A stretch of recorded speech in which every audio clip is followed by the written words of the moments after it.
আপনাকে এত করে বলি আপনি লোক পাঠাবেন না, তবু আপনি শুনবেন না। তুই কি বুঝবি? তোর দিন আমার বুকের ভেতরটা কেমন করে।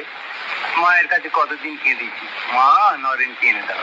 মা বলেছি তুই আসবি, তবে প্রাণটা ঠান্ডা হবে। তোর সঙ্গে আমার অনেক সম্বন্ধ, তুই কি বুঝবি? এখন ওসব মাথা চান, পাগলামির একটা সীমা থাকে, আপনার তাও নেই। দিন রাত যে মা মা করেন, পারেন আমাকে দেখাচ্ছে আপনার মাকে? পারি কি রে, আমার একলার মা, তোর মা। তুই একবার মা বলে ডাক, দেখবি চোখ তুই দেখে। সত্যি বলছি, তোর এমন চোখ, তুই দেখবি তো দেখবি কে? আপনি ওসব খেয়ালি ছেড়ে আগে আমাকে দেখান, তবে আমি আপনার কথা মানবো, এখানে আসুন। রে, তোকে কথা বলতে ডরাই, না বলতে ডরাই, পাশে তোমার ধন হারাই হারাই। তোর জন্য শালা আমার বড় জ্বালা।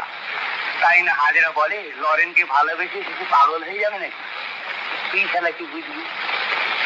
বিশ্বনাথ দত্ত ছেলে বলে দেখি, এখান থেকে সাক্ষাৎ নারায়ণ আমাদের জন্য দেহ ধারণ করে এসেছি, কাজ পুড়িয়ে যাবে চলে গিয়ে।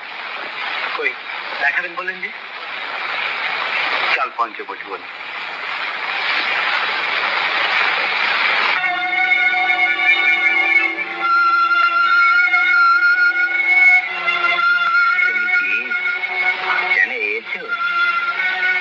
আমি বিশ্বনাথ, তোমার কাজের সাহায্যের জন্য পৃথিবীতে দেহ ধারণ করে এসেছি।